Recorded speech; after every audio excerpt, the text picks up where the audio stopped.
پیارے بچوں، آج ہم تھامس ایڈیسن کے بارے میں جانیں گے۔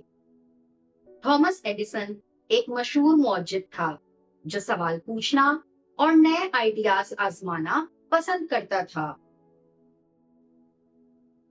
چھوٹا تھامس بہت متجسس تھا۔ وہ مختلف چیزوں کے پرزے الگ الگ کر کے ان کا مشاہدہ کرتا کہ وہ کیسے کام کرتی ہیں۔ اسے اسکول جانے میں زیادہ مزہ نہیں آتا تھا، اس لیے اس کی امی اسے گھر پر پڑھایا کرتی تھیں۔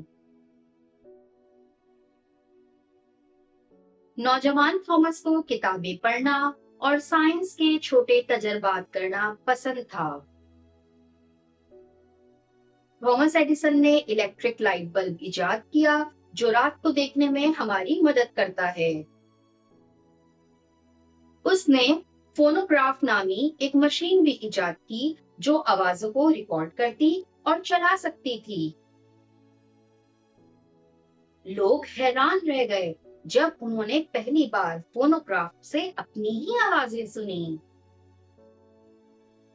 اس کی ایک اور ایجاد موشن پکچر کیمرا تھی جسے کائنیٹوگراف بھی کہا جاتا ہے۔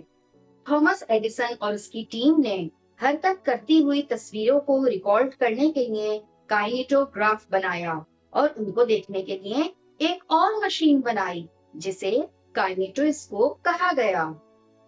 ان ایجادات نے لوگوں کو پہلی بار حرکت کرتی ہوئی تصویریں دیکھنے میں مدد کی۔ یہاں سے ان فلموں کا آغاز ہوا جن سے ہم آج لطف اندوز ہوتے ہیں۔ تھامس ایڈیسن کئی بار ناکام ہوا لیکن اس نے کبھی ہمت نہیں ہاری۔ ایڈیسن کی ایجادات کی وجہ سے آج ہماری زندگی آسان اور روشن ہو گئی ہے۔